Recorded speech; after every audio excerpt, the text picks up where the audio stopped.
Hay una cita de Nisargadatta Maharaj que, bueno, llevo rumiando toda la semana. A ver, Dice algo así como, el amor me dice que soy todo, la sabiduría me dice que no soy nada. Entre ambos, mi vida se despliega. ¡uf, qué potente! Es que captura a la perfección esa paradoja en la que vivimos, ¿no?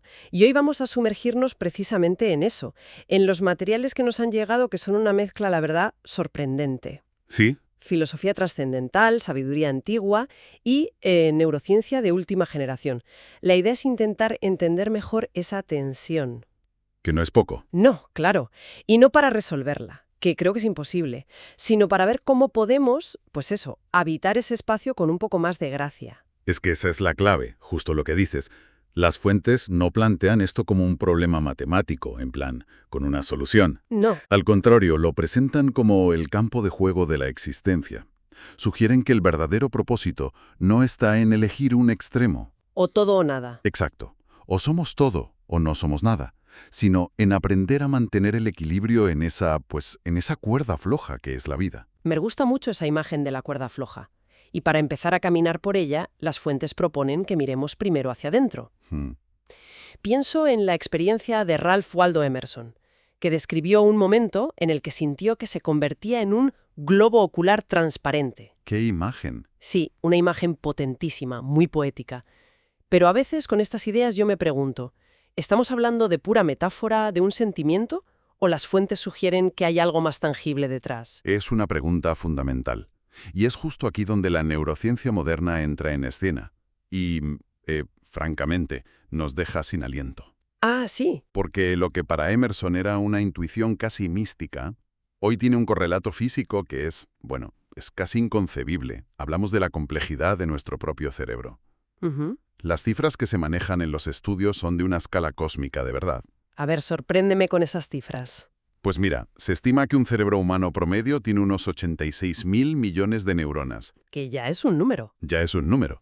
Pero lo verdaderamente alucinante no es eso, son las conexiones entre ellas, la sinapsis. Ajá. Hablamos de aproximadamente 1.000 billones de sinapsis. 1.000 billones. Es que es difícil hacerse una idea, la verdad. Es que no se puede. Por eso, uno de los artículos nos da una analogía que es brutal. A ver, Si intentaras contar esas sinapsis una por segundo, sin parar, sin dormir ni comer, tardarías 32 millones de años. para. 32 millones de años. ¿32? Es una cifra que ni siquiera puedo procesar. O sea, mi cerebro no puede comprender su propio tamaño. Es una paradoja en sí misma. Totalmente. Exactamente. Y lo más increíble es que el número de posibles combinaciones neuronales, de circuitos que se pueden formar, supera la cantidad de partículas que se calcula que existen en todo el universo. ¿En serio? Esto llevó al neurocientífico Christoph Koch a afirmar, y esto es una cita literal, que el cerebro humano es el objeto más complejo del universo conocido. Entonces, cuando dice eso, no está siendo poético, está siendo literal. Literalmente. Llevamos cada una y cada uno el objeto más complejo del universo sobre los hombros. Un cosmos interior. Es que esa frase, un cosmos interior, cambia por completo la perspectiva. Ya no es una metáfora, es una descripción casi técnica. Claro. Revela esa dualidad de la que hablábamos. Por un lado, nuestra composición química es banal. Carbono, oxígeno, Lo mismo que una roca. los mismos ladrillos. Desde esa perspectiva, somos nada, materia común. Pero por otro, la forma en que se organizan esos ladrillos en el cerebro crea una complejidad que empequeñece a las galaxias. En ese sentido, somos todo. La grandeza que buscamos fuera, en las estrellas. Resulta que la llevamos dentro. Vale, acepto la premisa. Me parece alucinante. Llevamos un universo en la cabeza. Pero entonces surge la pregunta inevitable, ¿no? ¿Cuál? Si tenemos este potencial casi infinito, ¿por qué nos sentimos tan limitadas la mayor parte del tiempo? ¿Qué nos frena? Y aquí las fuentes son unánimes. Lo que nos frena no es la realidad física. Son las historias que nos contamos sobre ella. Las creencias. El único límite real a ese potencial es la creencia en la limitación. Nuestras creencias actúan como profecías autocumplidas. Por eso, una de las frases clave del material es: Convertirse en ilimitado no es negar nuestras limitaciones físicas, sino rechazar las prisiones mentales que construimos. O sea, no se trata de creer que podemos volar. No, claro. Se trata de dejar de construir jaulas para nuestra mente. Entendido. Pero me pregunto si no hay un riesgo en todo esto, el de quedarnos fascinados con nuestro propio universo interior y olvidarnos de los demás. Claro, el riesgo del solipsismo. Exacto. ¿Cómo se ancla esta idea en el mundo real, en el trato con la gente? Pues ese es el giro crucial que proponen las fuentes, y nos llevan directamente a la figura de León Tolstoy. Él nos saca de ese posible ensimismamiento. ¿Y qué es lo que dice exactamente? Tolstoy lo formula desde una perspectiva más espiritual, pero la idea resuena con todo esto. Dice, el Espíritu de Dios existe en cada persona, el mismo Espíritu que nos da la vida. Vale. Si cambias Espíritu de Dios por universo de complejidad insondable, el mensaje es el mismo. Claro. Y esta idea lo cambia todo. Transforma cada encuentro humano, por mundano que sea, en algo sagrado. El vecino, la persona que te atiende en una tienda, ¿Dejan de ser extras en tu película? justo, se convierten en protagonistas de la suya, portadores de un cosmos tan vasto y complejo como el tuyo. Y aquí es donde ocurre algo increíble. ¿El qué? Tolstoy hablaba desde la fe, desde la intuición, pero la neurociencia, sin buscarlo, le da la razón de una forma casi matemática. A ver, explícame eso. Si cada cerebro es el objeto más complejo del universo, tratar al prójimo con dignidad y respeto ya no es solo una norma moral o un acto de fe. Es un reconocimiento de un hecho. Es un reconocimiento de un hecho físico. Es ciencia y mística dándose la mano. Honrar a la otra persona es, literalmente, honrar el cosmos que lleva dentro. Me viene a la cabeza la cita de Epicteto que aparece en el material, que dice que perder la dignidad humana es la mayor pérdida imaginable, porque es como la extinción de un universo. Uf, Con lo que acabas de decir, esa frase cobra una dimensión completamente nueva y aterradora. es una imagen poderosísima. Cada vez que humillamos o ignoramos a alguien, estamos en cierto modo despreciando la complejidad de un universo entero. Wow. Y por eso el llamado a la acción de las fuentes. Despierta, sé amable, está presente, sé genuino, sé generoso. No son solo clichés de autoayuda. Son un manual de instrucciones. Práctico y radical. Cada verbo es una acción deliberada para honrar esa infinidad. Despertar del automatismo, ser amable. Hay una metáfora en los documentos que me parece perfecta para esto, la del campo de juego. Sí, Dice que somos la forma en que jugamos, que nuestro carácter no se ve en las grandes declaraciones, sino en las microacciones del día a día. en los pequeños gestos. Juegas con integridad cuando crees que nadie te mira. ¿Le pasas el balón a un compañero o intentas marcar tú? Ahí es donde lo cósmico se vuelve tangible. Exacto. Es donde la filosofía se convierte en comportamiento. Pero claro, esto abre otra puerta, otra capa de la paradoja. Hmm. Que sí, por un lado somos estos universos complejos y por otro apenas una mota de polvo en un cosmos gigantesco, ¿qué responsabilidad real tenemos sobre los grandes problemas del mundo? Es fácil sentirse abrumada y pensar, ¿qué más da lo que yo haga? Es la excusa perfecta para la inacción, ¿verdad? La insignificancia cósmica como coartada. El problema es demasiado grande, yo soy demasiado pequeño. Podría serlo, pero aquí las fuentes nos golpean con una cita de Nelson Mandela que desmonta esa excusa por completo. Una cita muy dura. Dice, la pobreza no es un accidente. Como la esclavitud y el apartheid, es artificial y puede ser eliminada por las acciones de los seres humanos. Y de repente, ¡pum! De repente, esa mota de polvos cósmica se convierte en arquitecta, en co-creadora de los sistemas que causan sufrimiento o lo alivian. Ahí reside la tensión más desafiante. Somos infinitesimales, pero nuestras acciones colectivas construyen y destruyen mundos. No somos meros espectadores. Esto nos obliga a actuar sin tener todas las certezas. Uno de los textos lo dice de una forma preciosa. No podemos gestionar el futuro, pero podemos danzar con él. Danzar con él. Se trata de moverse con intención, con estrategia, pero con la flexibilidad de adaptarse a una música que no controlamos del todo. Me encanta esa idea. Es activa, pero no rígida. Y hay un consejo muy concreto que va en esa línea.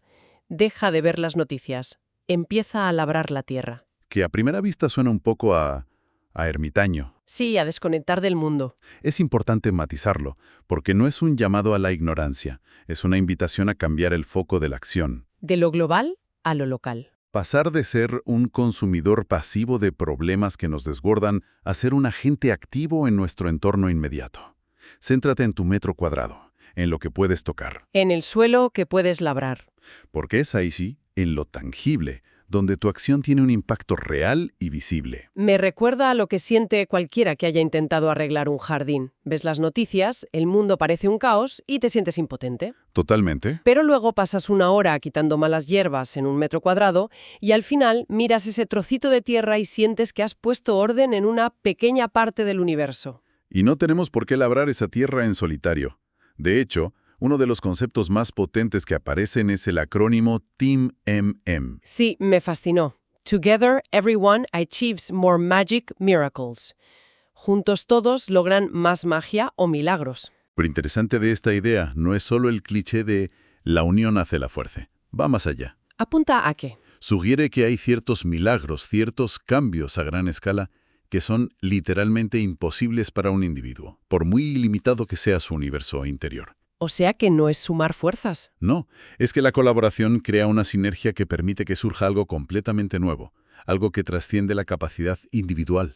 Somos todo como individuos, pero incompletos sin los demás. La paradoja se mantiene en cada nivel. En cada nivel. Y hacemos todo esto, este viaje, esta danza, este labrar la tierra, sin tener un mapa claro de a dónde vamos.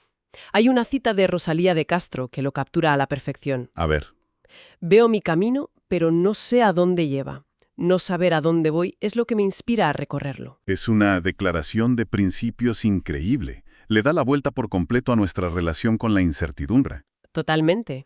Normalmente la vemos como una fuente de ansiedad, algo que hay que eliminar, y ella la convierte en el motor del viaje, en la fuente del asombro. Si ya supiéramos el final, ¿qué sentido tendría caminar? Exacto. Y para navegar ese camino sin mapa, las fuentes sugieren que necesitamos un tipo de liderazgo muy particular. No un liderazgo de dar órdenes, sino de saber sostener tensiones. Exacto. Y aquí es donde la definición del liderazgo de Jim Rohn cobra todo su sentido. Él lo define como el arte de mantener opuestos en un equilibrio dinámico, Una guía práctica para vivir la paradoja. en el día a día. Enumera algunas de esas tensiones, porque son el corazón de la cuestión. Por ejemplo, dice que el desafío es ser fuerte, pero no rudo. Ser amable pero no débil. Esto es clave. Mucha gente confunde amabilidad con debilidad. Y no tiene nada que ver. Rohn dice que la verdadera amabilidad nace de una posición de fuerza interior, no de sumisión. Ser audaz, pero no avasallador. Ser humilde pero no tímido. La auténtica humildad no es pensar menos de ti misma, es pensar menos en ti misma. ¡Qué buena distinción! Ser reflexivo pero no perezoso. La contemplación tiene que llevar a la acción, si no, se convierte en una excusa para la inacción. Claro. Y mi favorita. Tener humor, pero sin caer en la necedad. Ser capaz de reírse de uno mismo sin por ello trivializar lo que es importante. Cada uno de esos pares es un microcosmos de la gran paradoja. Se trata de integrar, no de elegir. Siempre. Entonces, si juntamos todas las piezas, parece que la gran lección no es decantarse. No es elegir entre soy todo o no soy nada. No. La sabiduría consiste en aprender a vivir en el entre, en esa tensión. Exacto. En la danza. Hemos explorado la tensión entre un universo neuronal infinito y la materia común. Entre la perspectiva cósmica y el compromiso íntimo. Entre nuestra capacidad para cambiar el mundo y nuestra humildad como motas de polvo. Y entre el potencial individual y la necesidad de la acción colectiva. Y lo que más me impresiona es cómo bajan toda esta filosofía a algo increíblemente práctico. No se queda en las nubes. Para nada. Hay dos ejemplos finales que lo resumen todo. El primero es de Charles Buxton. El primer deber para con los niños es hacerlos felices. Que parece una frase bonita sin más. Pero en este contexto es mucho más.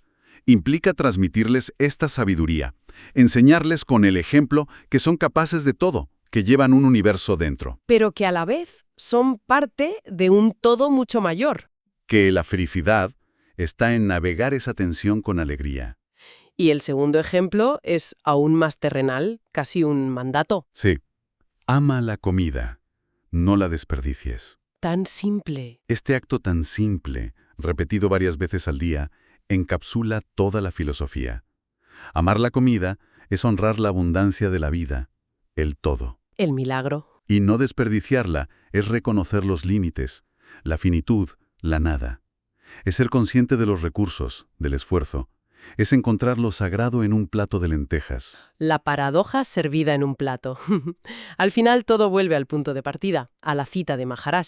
Siempre volvemos ahí. Nuestras vidas se despliegan en esa danza entre el amor que nos dice que somos todo y la sabiduría que nos recuerda que no somos nada. Y quizás el viaje en sí, guiado por la amabilidad, la autenticidad, es el verdadero destino. Y si tuviera que dejar una última idea para la reflexión, sería esta. Las fuentes nos animan a labrar la tierra en lugar de solo observar desde la distancia. Ujú. Si aceptamos que cada persona es un universo y que nuestra responsabilidad es actuar, la pregunta que se nos queda en el aire es, ¿cuál es ese pequeño terreno, esa interacción, ese proyecto cercano donde cada uno puede empezar a cultivar algo hoy mismo? Sin necesidad de tener un mapa de todo el territorio. Sin necesidad de tener el mapa completo.